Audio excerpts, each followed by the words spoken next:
Hello, আসসালামু আলাইকুম। ঈদের ছুটিতে বাড়িতে যাত্রা শুরু করলাম নারায়ণগঞ্জ থেকে। ছেলে এবং পরিবার নিয়ে বরিশালের উদ্দেশ্যে যাচ্ছি। সবাই দোয়া করবেন যেন যাত্রা শুভ হয়। আমরা লঞ্চ ভ্রমণ করব, তাই সদরঘাট লঞ্চ টার্মিনালে এসে পড়লাম। আমার সন্তানকে নিয়ে আমি সেই লঞ্চ ঘাটে এসে পড়লাম। এখন লঞ্চে উঠবো, তাই লঞ্চ কোথায় আছে সেখানে আমরা দেখছি। আমার উদ্দেশ্য হচ্ছে পারাবত লঞ্চে উঠবো।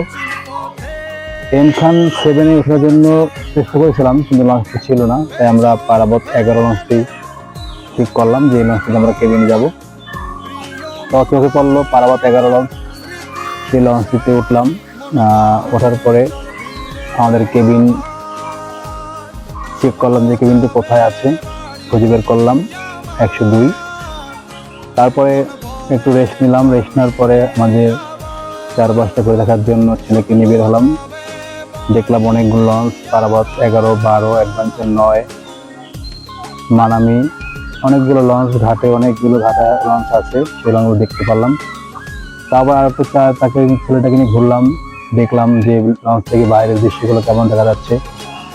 বাট অনেক মানুষের চাপ, আরও চাপ বাড়বে একটু সন্ধ্যা হলেই। তো আমরা আগে এসেছি, কারণ আগে থেকে লঞ্চটা যাত্রী চাপ কমার জন্য আমরা যেন সুন্দর করে আসতে পারি। রাত হয়ে গেল, লঞ্চ কিছুক্ষণ পরে ছেড়ে যাবে বরিশালের উদ্দেশ্যে। তো রাতের আলোতে লাইটিংগুলো ভালো লাগলো। এখন আমি কেবিনে একটু বিশ্রাম নেব, ঘুম পড়ে যাব। তো ঘুমাতেই সকাল হয়ে গেল, বরিশাল এসে পড়লাম। বরিশাল লঞ্চ টার্মিনালের সামনে আমরা দেখছি, আমরা এসে পড়েছি, কিছুক্ষণ পরে নেমে যাব। তো বরিশাল থেকে পাড়া রেখে নিঃশ্বাস নিলাম, প্রাণের বরিশাল।